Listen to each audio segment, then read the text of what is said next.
ফোনে আসা যে কোনো ধরনের ইনকামিং কল আপনি ছাড়া আর কেউ রিসিভ করতে পারবে না। সেটি কিভাবে করবেন দেখিয়ে দিচ্ছি।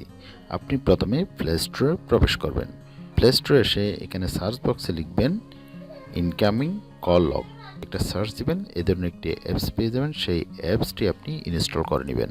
আমার কাছে ইনস্টল আছে, তাই আমি ওপেনে ক্লিক করে প্রবেশ করতেছি। এখানে আসার পর ড্র ওভার আদার অ্যাপস, এখানে একটি ক্রস চিহ্ন থাকবে। এখানে আমার কাছে টিকমার্ক আছে, যেহেতু আমি এই অ্যাপসটি এখানে ইনস্টল করে নিয়েছি এবং কার্যক্রম কমপ্লিট করছি, সেজন্য এখানে টিকমার্ক আছে। এখানে আপনার কাছে ক্রস চিহ্ন থাকবে, ক্রস চিহ্নের উপর একটি ক্লিক করবেন। ক্লিক করার পর আপনার কাছে কিছু অ্যাপসের পারমিশন চাইবে, সেই পারমিশনগুলো দিয়ে দিলেই আপনার কাছে টিকমার্ক চলে আসবে। 2 নম্বর আছে রিড ফোন স্টেট, এখানেও ক্রস চিহ্ন থাকবে, ক্রস চিহ্নতে ক্লিক করেই আপনি এই সাইটগুলোর পারমিশন দিয়ে দিবেন। এখানে স্টেপ 2তে সেট লক টাইপে ক্লিক করে আপনি প্যাটার্ন অথবা পিন যে কোনো একটি দিয়ে নেবেন।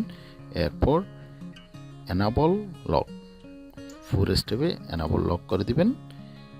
চেঞ্জ প্যাটার্ন, এখানে ক্লিক করে আপনার প্যাটার্নটি যে কোনো মুহূর্তে আপনি চেঞ্জ করতে পারেন। এভাবে আপনি সেট করে রাখলে কেউ আপনার মোবাইলে কল দিলে আপনি ছাড়া অন্য কেউ এটি রিসিভ করতে পারবে না। এই ছিল আজকের ভিডিও। ভালো থাকবেন। আল্লাহ হাফেজ।